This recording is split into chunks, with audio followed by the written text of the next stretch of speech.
Okay, my name is Dana Szeflan Bell, and today is December the 14th, 2008, and we're in Montreal, Quebec. I was born in 1938 in Warsaw, Poland, and we were a very big family on both sides, on my mother's side, my father's side. And so when I was born, it was a very happy occasion. It was May 13th, 1938, and everybody was very happy and joyful, and it was a big celebration. But unfortunately, a year later, when I was a year old, the Germans invaded Poland, and the Holocaust started. And just before, 6 weeks before it happened, my father felt it's not going to be good in Warsaw, because if the Germans attack, they're going to attack Warsaw first, because it's the biggest city in Poland. So he decided to take me and my mother and go to his town where he was born, in Szeflans, because his family was still there and it was a smaller town.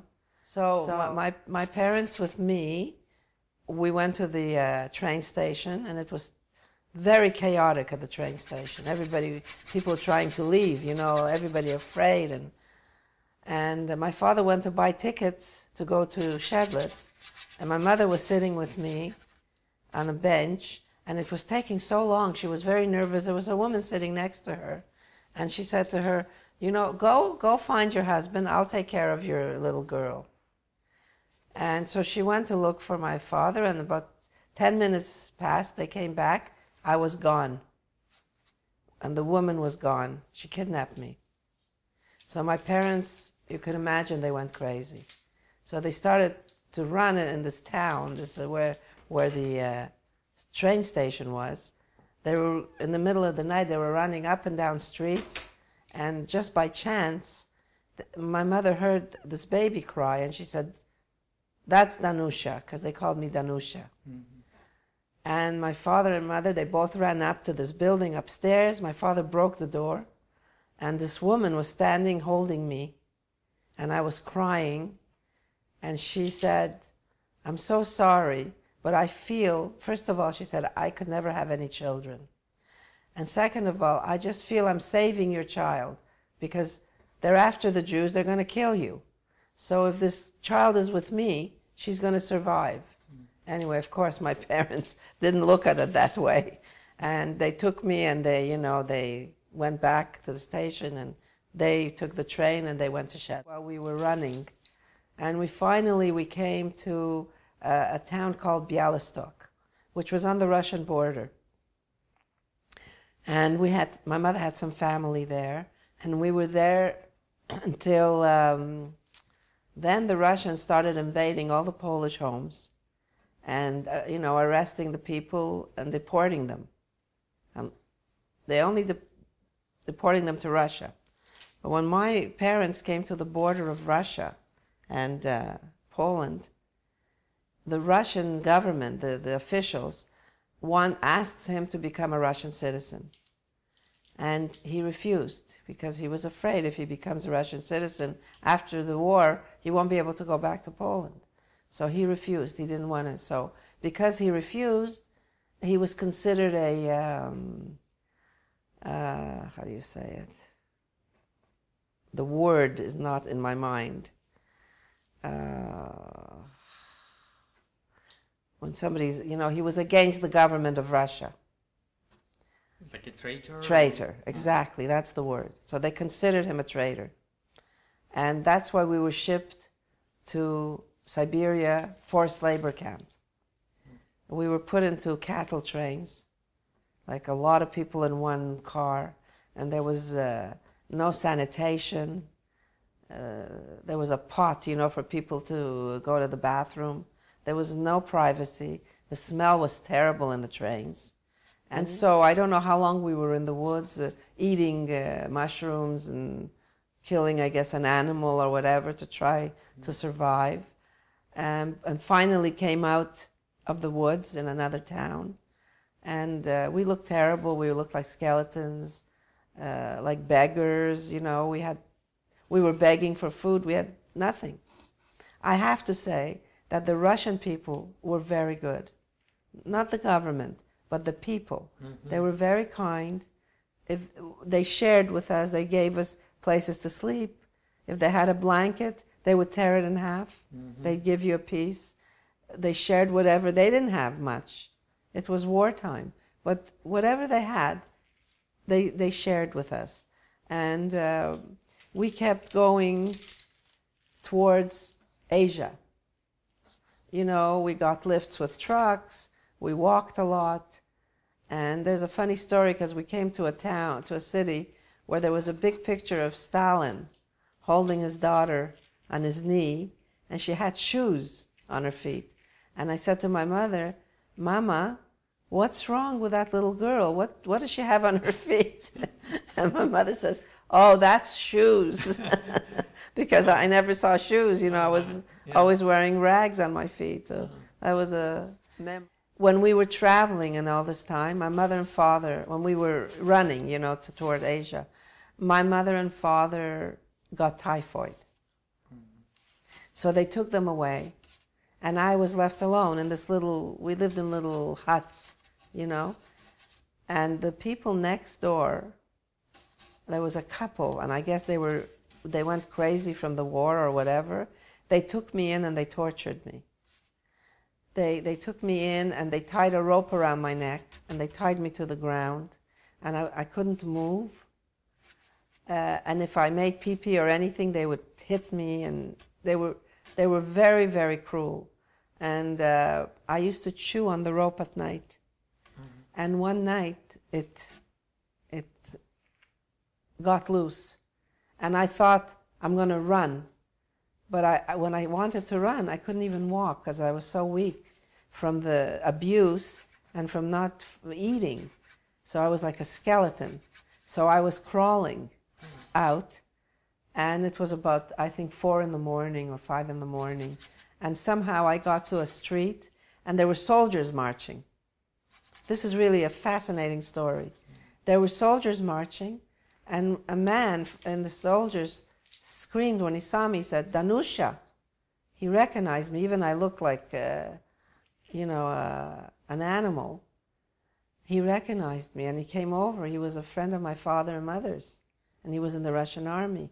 And he asked the nachalnik, the leader, that was leading the group. He said, "I know this child, and I want to put her in an orphanage because." And one thing about the Russian people, not like the Germans who love to kill the children. The Russians love children. They would never hurt a child. So the man said, "Sure, you take off the day and, take her wherever you have to take her." And so he took me, and he took me to some water, and he washed me, and he bought me, because I was wearing panties that were very, very dirty. He bought me panties and a little dress, and he washed me up, and then he took me and bought me a bread. It was like a lepioshka, was like naan. But he fed me like a bird, little pieces, because he was afraid if I ate it too fast, he could die from that. A lot of people died when they came out, even out of concentration camps. They were so starved, and they ate something very fast, and it blocked their stomachs, and they died. So he did it, very, very slowly. And then he found this orphanage. And he put me in that orphanage, and they were nuns in the orphanage. And they knew that I was Jewish, but I didn't know what I was. Nobody ever talked to me about religion.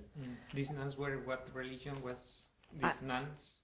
They must have been Russian Orthodox. Orthodox. Yeah. How old were you by I then? was 4. 4, all right. 4. And they put a cross, on me because they were afraid if anything, So, and they shaved my hair because I had lice. And the orphanage had a lot of children, and we were all sleeping on the floor with sort of whatever they had. It was wartime. very, very little food. I remember it was Christmas, and every child got a grape, one grape, and we would peel the grape, you know, the skin, slowly and eat it. It took maybe a half an hour to eat the grape because we were, you know, we wanted to save it. I also remember they had like a chapel, and we used to go up the stairs and kiss the stairs. And then there was a statue of Mary and Jesus. And I used to pray to them, you know, so that my mother and father would find me. And, you know, I was really trying to believe in the religion, you know, that it's going to help me. But I was so skinny and so emaciated that my bowel was out. You know, it was out completely. And I know now, I didn't think about it at the time, that for sure I would have died. Because how long could you live like that? And I was so scared. You could imagine, I was 4 years old. My parents were gone. I didn't know if I would ever see them again. And the nuns were very nice to us, but they could only do as much as they could do. They didn't have food. They tried their best to keep us occupied. And life was very, I remember it very well. It was like in a big yard, you know, and all the children were there, and we were all looked so terrible, all so sad. Nobody was laughing. Even when the nuns tried to sing songs with us, it was very, nobody really wanted to sing because we were so hungry and terrified. And one day, there was a gate in that yard, and the gate was made out of those little, you know, those white little trees, the thin ones. They have like a white cover. You could peel it and it looks like paper. Anyway, they're little white trees, and the gate was made. So in between the trees, there were spaces. And one day I was looking at the gate, and I saw one eye, and I started to scream, "Mama!" It was my mother. So, you know, they opened the gate, and my mother came in. She said she would never know it was me, because she left me, you know, I had long hair, and, you know, I was clean, I had a little, and here I was, you know, no hair, shaved, and just wearing this little thing, dirty. So it was a wonderful reunion, you can imagine. And my mother thanked the nuns, and she was so happy, and because they were looking everywhere. They were looking in hospitals, in morgues, in orphanages. They were looking everywhere for me. My mother went one way, my father went another way. And so she found me, and I remember she hired a horse and buggy. And we went on the horse and buggy, and she had some bread she gave me. And we were so, it was like, I think that was the happiest moment of my whole life. Tell me how was your situation, for instance, towards religion? Because I think it's very interesting that you realized you were a Jew when you know, you got how old were you when you already your parents told you, you know, you are a Jew too? And I was 7 years old right. when they told me, and I was put into the school, you know, as I told you. So I became very influenced by the Orthodox Jewish religion. It appealed to me. I guess it all of a sudden I belonged to something. And it was very important to me to be good with it, to be good and to be a good Jew. But in general, my feeling about religion when I got older, I don't really believe in, how do you call it, religion? Organized religion. Mm-hmm. I don't believe in it. My belief is we are all the same. If there is a God, He created us all the same. I always say God is not a fashion designer. He didn't sit there and draw saris for the Indians and strummels for the Jews. And I don't believe I feel religion is man-made. It's religion is there to control the people, which is good because people do need to be kept in line. But in the name of religion, there's been nothing but wars, killings, hatred. Every religion preaches goodwill and to love your brother, to your neighbor, but nobody does it. There's always, there's always religious wars. I mean, we were persecuted in the Holocaust only because we were Jews. We never did anything bad. We were good people. We were, we contributed to society. But why? Because we were Jews. We were tortured, murdered, persecuted. So this is my feeling. To me, everybody's the same. And I feel if you're a good person, you're good to your fellow man, you're kind, you are religious. And if you're not good, you could go to church or synagogue every day, you're just no good. It's not going to make you a better person by going to church every Sunday. So. All right, it has been very kind of you. I want you to show the painting, so you can come here. Okay. You don't have to take your microphone. Yes, you can hold it like that. You can stand up like that. It's all right. Wow, you got me. You got me. You got me. Look at the pin, the way you got. I didn't know you were going to do the pin. It's amazing. He's amazing. You're wonderful. Thank you. Thank you. Thank you. Yeah. He got the feeling. To me, that's the most important thing. See, different people look at things differently. They don't see the feeling. They only say, oh, my hair isn't like this, my this is, who cares? It's not a photograph, It's amazing.